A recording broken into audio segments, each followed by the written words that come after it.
आदरणीय अजय नंदू जी, दीपक सिंह जी, राशिद अली जी, नसीमुद्दीन सिद्दीकी जी, इमरान प्रतापगढ़ी जी, विजेंद्र सिंह जी, बेगम नूर बानो जी, गजराज सिंह जी, संजय कपूर जी, नीम अफजल जी, ओमवती जी, कमल किशोर जी, शहबाज पठान जी और तमाम उपस्थित नेतागण, Congress party, youth Congress, NSUI, महिला कांग्रेस और सेवा दल के जितने भी साथी यहाँ उपस्थित हैं, आप सबका बहुत बहुत स्वागत।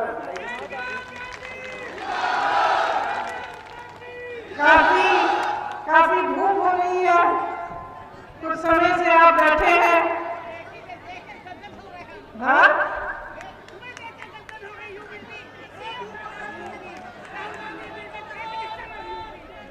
आपने खूब भाषण सुने होंगे, आज शायरी भी सुनी। मैंने सोचा मैं कुछ बातें करूं आपसे। भाषण देने नहीं आई हूं, आपसे बातचीत करने आई हूं, क्योंकि मेरी समझ में नेता और जनता के बीच में एक बहुत खास रिश्ता होता है। आप हमें बनाते हैं, हम मंच पे खड़े होते हैं तो खड़े करने वाले आप हैं।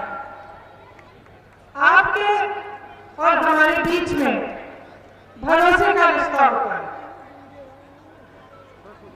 वो जो भरोसा होता है, उसी के बल पर आप एक नेता को आगे बढ़ाते हैं, क्योंकि आप सोचते हैं, आपको एहसास होता है कि वो आपके पक्ष में बोलेगा, आपकी समस्याओं के बारे में, जो समस्या है उसकी सुनवाई होगी, आपके पास आएगा, दुख में आएगा, दर्द में आएगा, खुशी में आएगा, और आपका प्रतिनिधित्व वो नेता करेगा। तो कभी कभी मन में आता है कि आज के प्रधानमंत्री जी नरेंद्र मोदी जी को दो बार जनता ने क्यों जिताया। इसीलिए जिताया होगा कि मन में उम्मीद रही होगी, कुछ भरोसा रहा होगा उनमें कि वो आपके लिए काम करेंगे। आपके सामने आए, पहला चुनाव हुआ, बड़ी बड़ी बातें हुई, करोड़ों रोजगार की बातें हुई, आपको आगे बढ़ाने की बात हुई, छोटे व्यापारी को आगे बढ़ाने की बात हुई, तमाम निर्णय लिए गए। उसके बाद अगला चुनाव आया। अगले चुनाव में जहां जहां गए, मोदी जी ने किसानों की बात की, बेरोजगारी की बात की कि उसे दूर करेंगे। आपको कहा कि आपकी आय दुगनी करेंगे, आप दुगना कमाएंगे, ऐसी ऐसी नीतियां लाएंगे जिससे खुशहाली बढ़ेगी। लेकिन क्या हुआ? असलियत तो ये है कि उनके राज में ऐसा कुछ नहीं हुआ। आप बताइए, क्या आपकी कमाई दुगनी हुई है? क्या गन्ने का दाम 2017 से बढ़ा है? आप सब गन्ने के किसान हैं। आज भी जो निर्णय लिया है सरकार ने, क्या गन्ने का दाम बढ़ाया है इन्होंने? आपका बकाया कितना है? आपको मालूम होगा कि यूपी के किसानों का, गन्ने किसानों का 10,000 करोड़ रुपया बकाया है, और अगर पूरे देश भर के गन्ने का बकाया देखा जाए तो 15,000 करोड़ का है। अब आप सोच सकते हैं कि ऐसे प्रधानमंत्री हैं कि आपका बकाया आज तक पूरा नहीं किया, लेकिन अपने लिए दुनिया में भ्रमण करने के लिए इन्होंने 2 हवाई जहाज खरीदे हैं। 2 हवाई जहाजों की कीमत आप जानते हैं क्या है? कितनी है कीमत? इन 2 हवाई जहाजों की कीमत 16,000 करोड़ रुपए है। एक हवाई जहाज है 8,000 रुपए का, करोड़ रुपए का। दूसरा हवाई जहाज 8,000 करोड़ रुपए का। कुल मिलाकर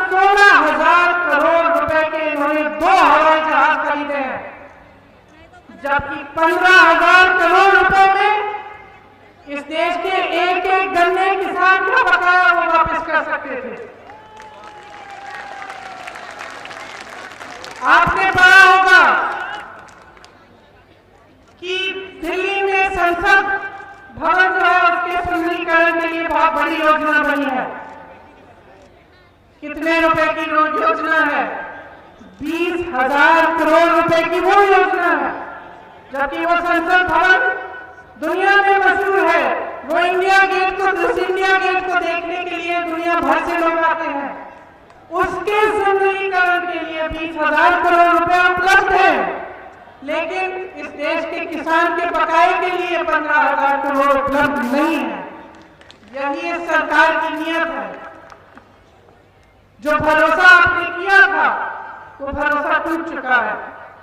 एक शायर ने कहा था, भगवान का सौदा करता है, इंसान की कीमत क्या जाने। जो गन्ने की कीमत दे न सका वो जान की कीमत क्या जाने।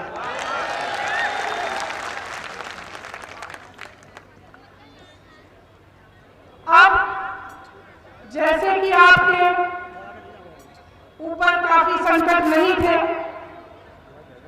इस सरकार ने 3 नए कानून जारी किए हैं। और जितना भी आंदोलन हो रहा है देश में, जो किसान 80 दिनों से दिल्ली के बॉर्डर पे सर्दी में इतने दिनों से बैठे हुए हैं, अब गर्मी की तैयारी कर रहे हैं, वो किस लिए बैठे हैं? प्रधानमंत्री जी कहते हैं कि ये जो कानून बने हैं ये किसान की भलाई के लिए बने हैं। ठीक है, मान लेते हैं कि किसान की भलाई के लिए बनाए हैं आपके कानून। तो जब किसान मना कर रहा है, जब किसान कह रहा है कि भैया मुझे आपके कानून नहीं चाहिए, तो आप इनको वापस क्यों नहीं ले रहे? क्या किसी की भलाई जबरदस्ती करते हैं?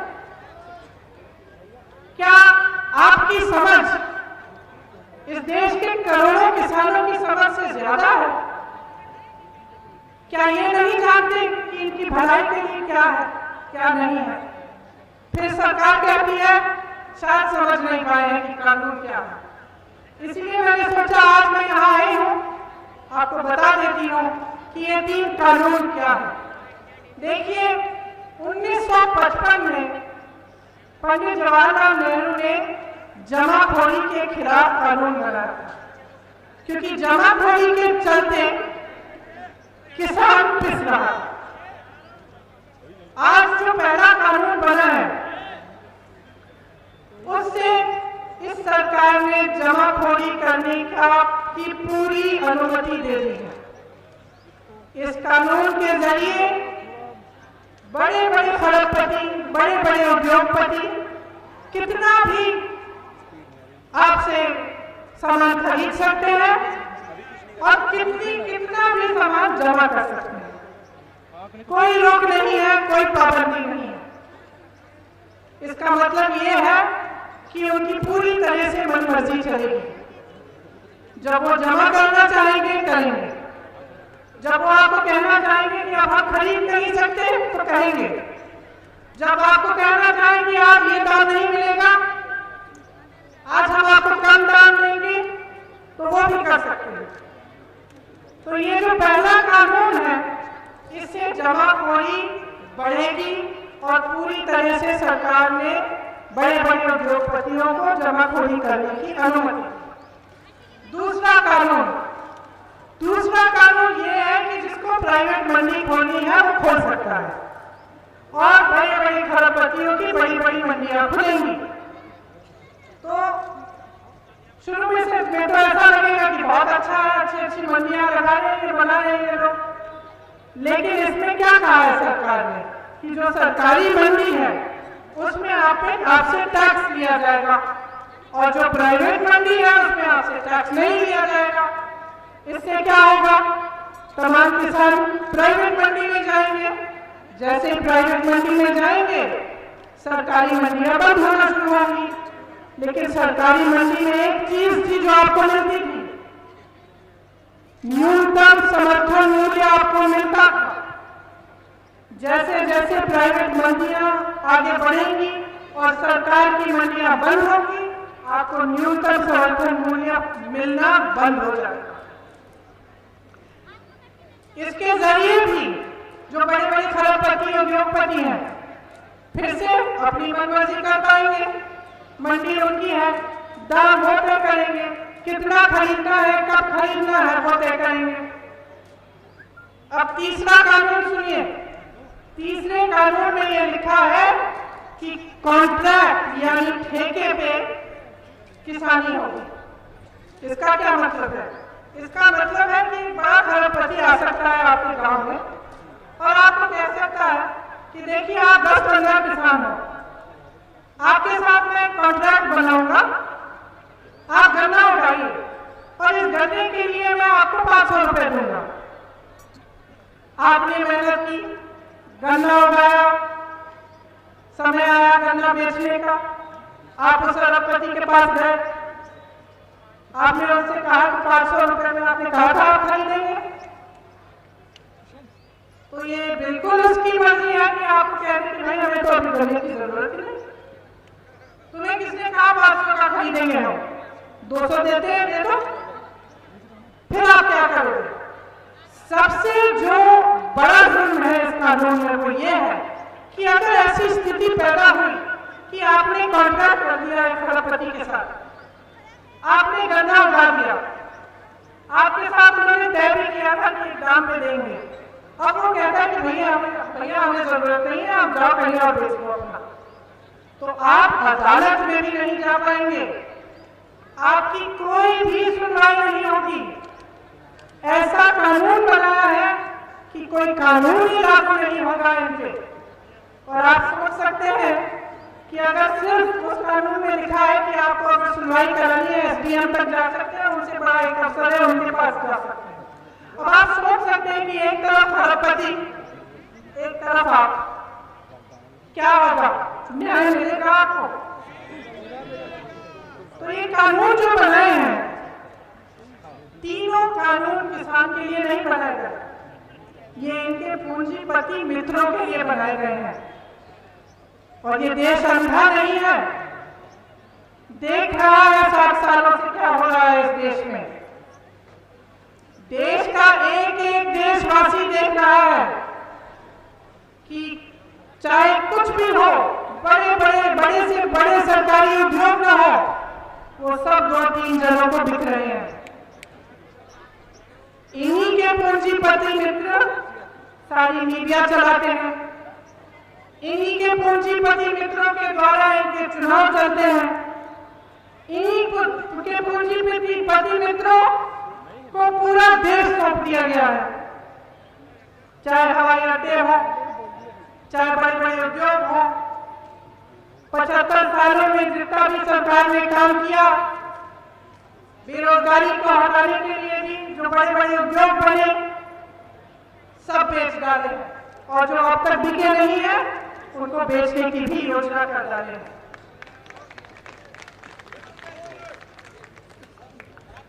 तो आप सोच सकते हैं कि ऐसी सरकार आपके लिए क्या करेगी।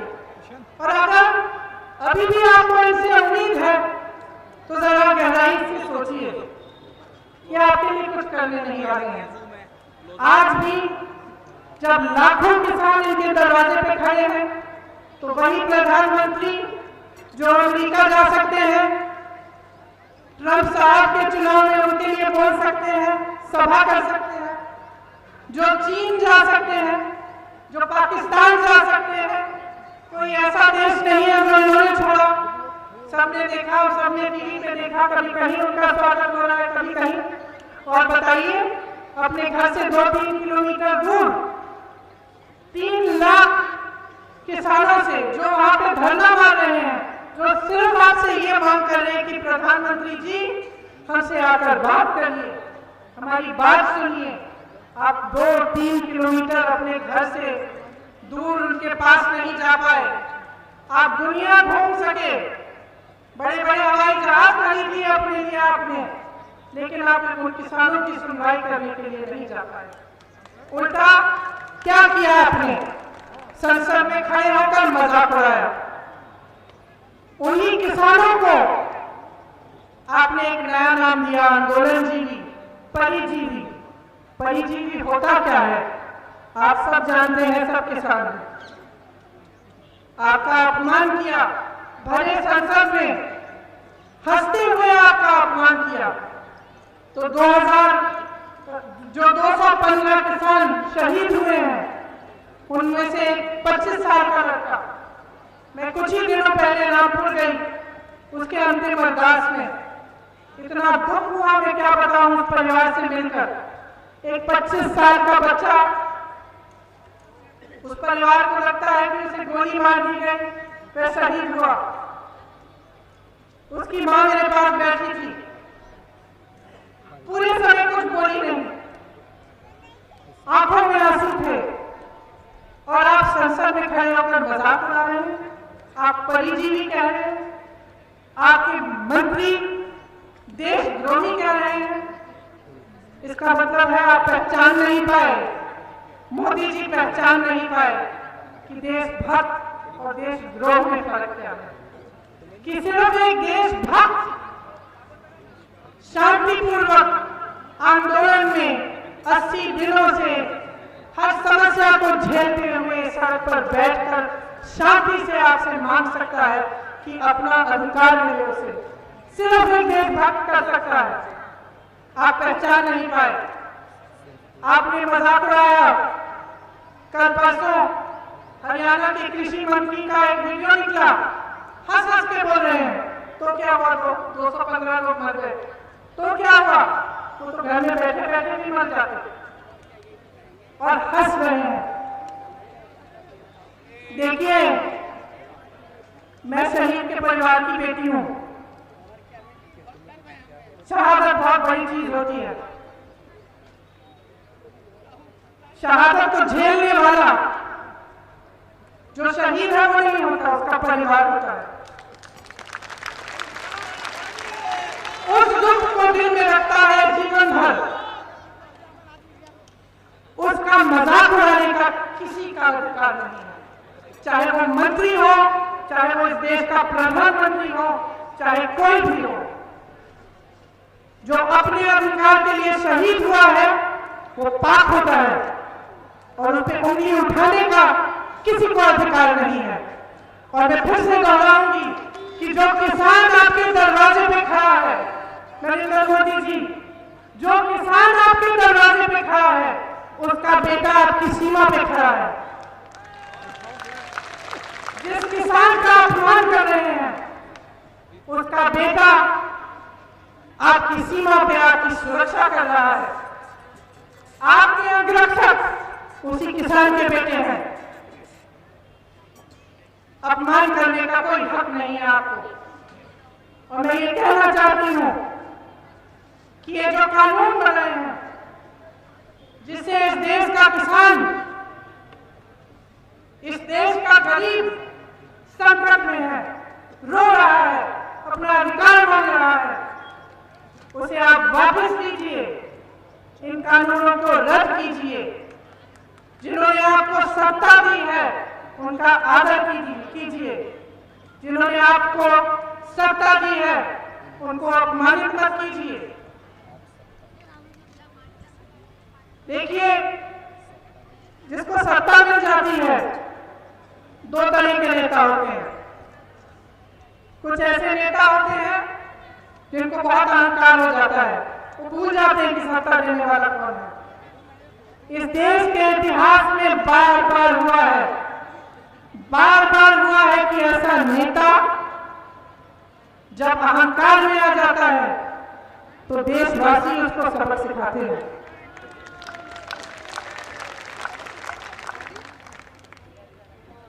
और जब देशवासी उसको सबक सिखाते हैं तब वो शर्मिंदा होता है, वो समझता है कि उसका धर्म क्या था। लोगों को बांटने का धर्म नहीं था, लोगों पर संकट डालने का धर्म नहीं था। उसका धर्म यही था कि वो जनता के लिए काम करे, जनता का विकास कराए, सर्वप्रथम जनता को रखे और अपने आप को पीछे रखे। ये उम्मीद की जा सकती है कि नहीं कि अहंकारी सरकार अपनी माया में से निकले और इन्हें समझ में आए कि इनका धर्म क्या है। मुझे नहीं लगता। 7 साल गुजर चुके हैं। 7 साल में जितने वादे किए सारे तोड़े। 7 साल में जो छोटा व्यापारी था उसकी कमर तोड़ी, किसान उसकी कमर तोड़ी, गरीब उसको मदद नहीं किया, सिर्फ अपने बड़े बड़े दोस्तों, अपने पूंजीपति मित्रों का की मदद की। तो अब मुझे नहीं लगता कि उम्मीद है कि आपके लिए ये काम करेंगे, लेकिन मुझे आप पर भरोसा है, इस देश की जनता पर भरोसा है और आपसे बहुत बड़ी उम्मीद है। मुझे उम्मीद है कि आप पीछे नहीं हटेंगे, कि आप अपने अधिकारों के लिए लड़ेंगे और इस लड़ाई में कांग्रेस पार्टी का एक एक कार्यकर्ता आपके साथ खड़ा रहेगा।